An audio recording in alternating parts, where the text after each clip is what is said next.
Hello and welcome. You're watching KYC. I'm Harsh Saita. With me is Varsha Chandnani, and today we're going to explore a very interesting topic. On the back of the rate cuts, fixed income will start taking center stage because the impact of that will start getting passed on.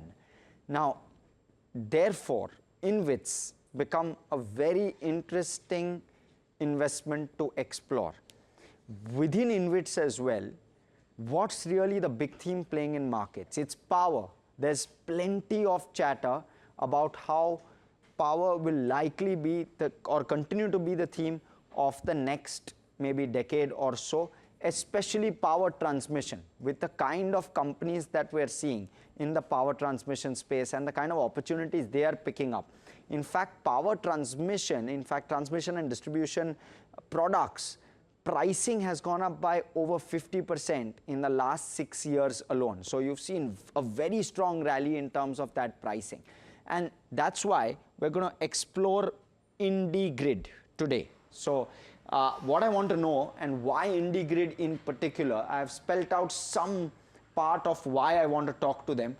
But more importantly, transmission. How large is the theme? Has some of the theme already played out? Because what we are seeing is a lot of these renewable assets, Varsha, which are being constructed. How do you build the transmission network to ensure that the power which is actually becoming available is getting transmitted in an efficient manner across the country? That's what you really want to know. And we've done a KYC on power grid as well. So that's an interesting one. But this one becomes interesting from a fixed income perspective, that you have recurring income coming in from some of these assets. Now, in terms of transmission assets, is there an upside possibility in terms of value? Why is that necessary? As most viewers ought to know, is that your net asset value of any security, if you own a unit of that security, if the value goes up, then your value also ought to go up. And therefore, if you're owning a unit in IndiGrid, and if the value of the underlying asset goes up, it warrants a re-rating even in the price of the unit, which you see on the exchange, and therefore gives you a better return. So whether there is an upside possibility to that is what I want to also understand. Then it's about growth prospects. How steady is the growth? What are the agreements that they've signed? These are largely rental agreements. What are the agreements that they've signed with their clients? And therefore, what's the kind of escalation on these agreements that they've signed? These are largely 20-25-year contracts that they sign, and therefore what's the kind of escalation there, and what should the growth prospects on top of that escalation also be? How should growth and distribution therefore play out for the unit holders, which is you? And last, I also want to know, what is the balance sheet risk like? There's of course debt, but how significant is that debt, and whether that poses, and how much of a risk does that pose to the business as a whole? So all of these and more, of course, on KYC today. What we're going to start off with is firstly understanding what is an InvIT, and I'm going to try and simplify it as much as possible. Think of an InvIT as a mutual fund, right? What does a mutual fund do? It pools all the money available from all investors, and thereafter it invests in shares, securities, debt, whatever the purpose of the mutual fund is, right? InvIT is very similar, only that it's listed like an ETF, but it invests only in specific assets. Let's take an example of real estate, right? So if you as an investor don't have exposure to real estate and the ticket size is too high, what you will do, and you don't want to take the burden of maintaining the real estate either, right? So what you will then likely do is you'll purchase units of an InvIT which give you exposure to real estate without all the downside risks of maintaining the asset and the like. So similarly, the IndiGrid InvIT is essentially an InvIT with regard to grid infrastructure in India. And therefore, if that's what you want to play as an asset class, then this could well be the play for you. They buy grid lines at various places across the country, and thereafter they lease it out to the companies operating these grid lines. And then thereafter, they make rental income out of it, which helps investors make money on that, or make a yield on that. So that's how this works. So the rental yield is what the company, which is IndiGrid, actually makes. So what do investors get? Investors get units, not shares. So these are now called units, and investors are entitled to get 90% of net distributable cash flow. This is a complete formula driven number, but 90% of the cash flow flows through to the investors. The trust, which is IndiGrid, can continue to take debt and continue to grow, but the distribution has to be 90% to the investors. So what is IndiGrid? Let's talk about IndiGrid in particular. I did mention, or I have given plenty of hints on what IndiGrid is, but it's India's first listed power sector infrastructure investment trust. That's what it's called, an InvIT, an infrastructure investment trust. It is sponsored by the private equity fund KKR and Sterlite Power. What do the sponsors do, and who is a sponsor? It's the initiator or the manager of the InvIT. It also charges the InvIT for maintaining the assets of the InvIT, and the sponsor typically holds at least 15% in the InvIT for a lock-in period of 3 years as per the current norms. That can change. KKR as of today holds 1% in this InvIT. What assets does IndiGrid manage? Well, it was established in 2016. It owns and operates power transmission and renewable energy assets in India, and it acquires operational transmission SPVs or companies. That's what they acquire. Thereafter, the rental which is made by the SPV comes to IndiGrid as the income, and thereafter, after all your expense line items, you get a distribution which goes to the unit holder. Yes. Varsha. Exactly. Thank you, Harsh, for simplifying this company. I don't know if I did. You did, because most of the people, don't understand what actually, this company does, but brilliant job on that. But now, now that you have understood what company does, let's talk about their portfolio. Now, the asset under management for this company stands at around 296 billion, and they've covered almost 9,000 circuit kilometers with 52 lines and 15 substations. They have 1 gigawatt peak of solar power, and now talking about the geographical where they operate, so they operate almost in 20 states and 2 union territories with 87 revenue generating elements. If I want to talk about their contract duration, so on an average, the remaining contract duration stands at 26 years of transmission projects and 19 years for solar projects. And the energy storage, now this is the next leg of growth for the company. And energy storage includes 900 megawatt hour of battery energy storage system projects, and they've also commissioned the first utility scale battery energy project. So, the BESS, which is the hot topic, when it comes to the overall power sector, is one of the, I would say, the other leg of growth for this company as well. So, not only is there a lot of buzz, but there's a large opportunity in battery storage as well, Varsha. You track power, and therefore, and when we were speaking to the management of Suzlon as well, I remember him telling us that yes, the premium on power exchanges has shrunk to 0. But what you are seeing is that is in a very limited time band.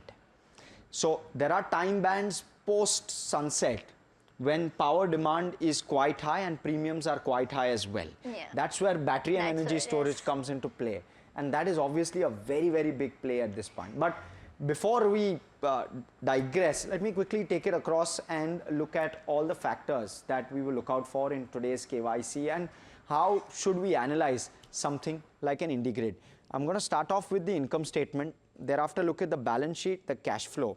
So all the same parameters, but mind you, viewers, very important to note that it's a very different kind of a business, right? And therefore, the way in which we look at the parameters will also be slightly different. So you might want to look out for that. The other piece is, of course, you have your balance sheet, you have your cash flow, you have your distribution per unit. We look at that because that is critical to see as to whether that is growing at the same level as to how income is growing. Thereafter, we look at shareholding, street cred, outlook, and we look at valuations to try and sum all of that up. Varsha, why don't you start off with the income statement? Yeah. So, just giving a viewers a kind of what kind of growth that they have done in the last 3 years. So the compounded sales growth in the last 3 years have been around 15%, and this year if you see in 2025 the revenue has increased almost 15%, while EBITDA increase that you're seeing in FY25 over FY24 stands at around 19%.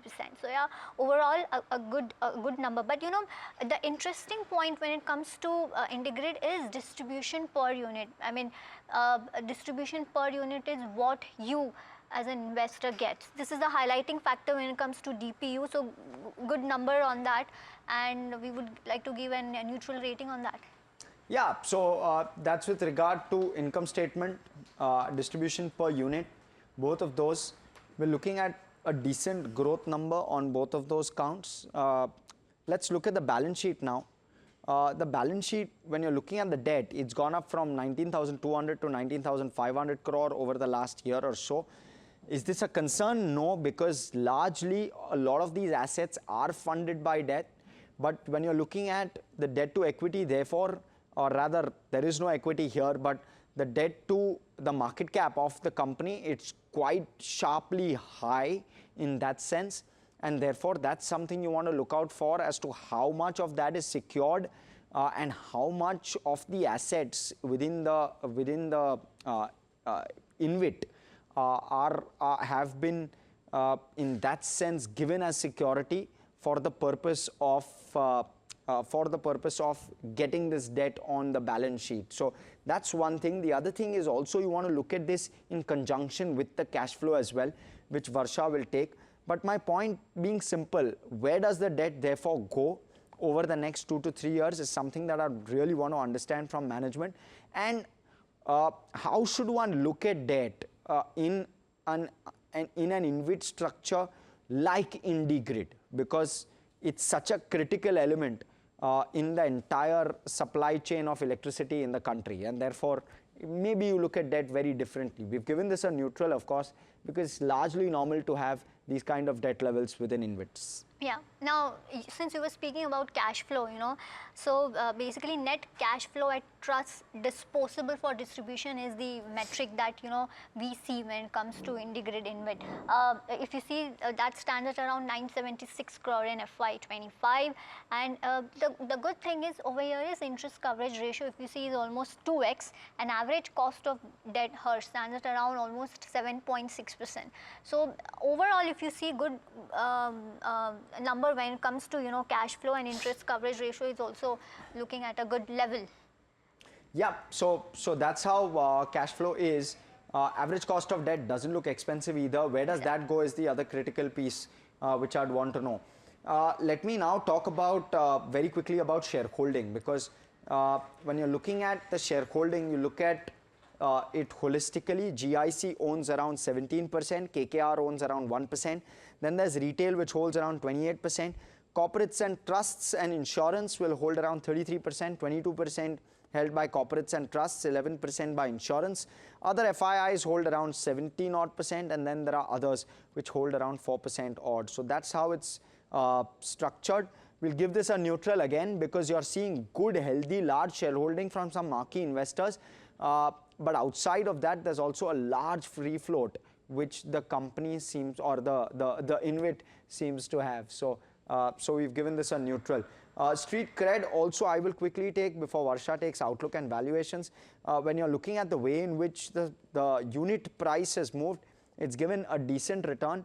That's what you want in a very volatile environment. 5% 6-month return, 15% 1-year share, 1-year unit performance, if I can call it, and 58% over the last 5 years. This is over and above the distribution they make, mind you, viewers, and that's very important to contextualize, that the distribution per unit, as Varsha will highlight, in 2026 likely to be at 10% of the current market price. So significant portion in that sense. But Varsha, quickly, valuations and outlook. So the highlighting factor that you have said, the distribution yield, which on the FY26 basis, considering the guidance given by the company, stands at around 10%.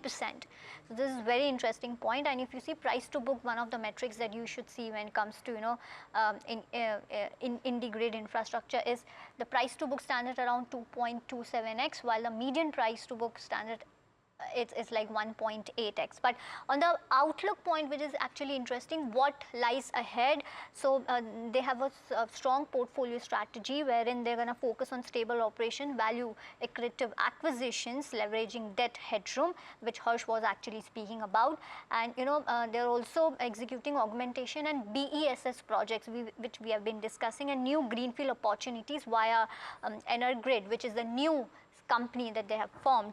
And they're also continuing focus on optimizing interest cost, leverage and headroom for growth. And overall, they are targeting 99.5% availability, deploying AI powered image analyzer for predictive operations and management. So overall, yeah, outlook remains positive considering BESS, the highlighting factor there.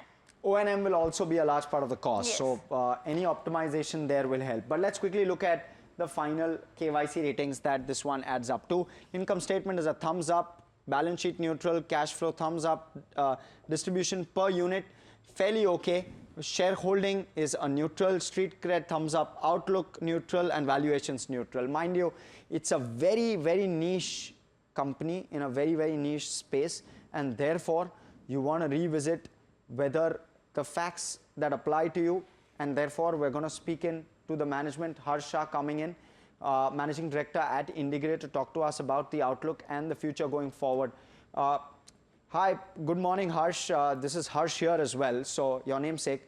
But Harsh, let me start off by asking you, what's the plan with, or just break this down for us in terms of growth, because there's going to be a large demand for transmission that already is, but it's going to only increase. What does this do in terms of outlook for you on the underlying assets that you have?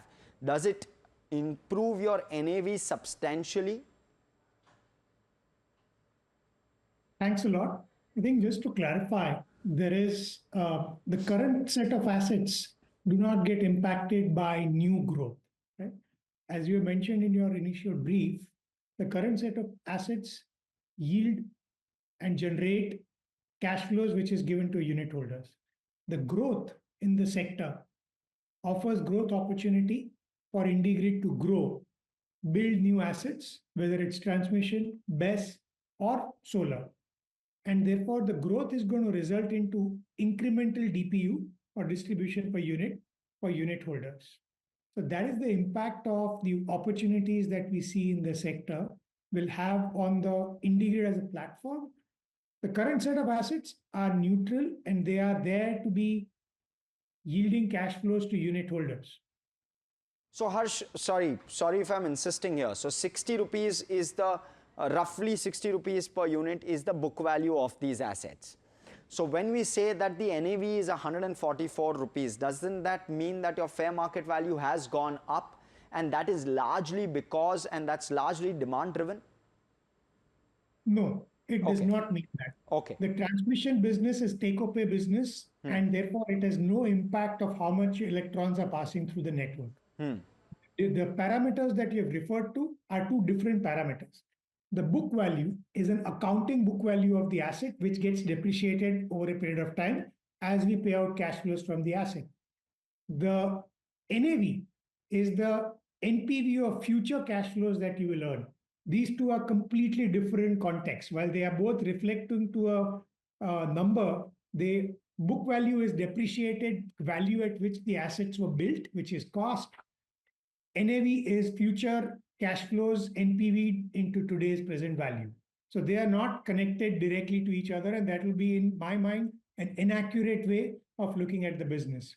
So NAV is the way to look at. So I would rather put that NAV is say 140, we are trading at 154. So we are trading at 1.11 times NAV. That is the right perspective to look at this business.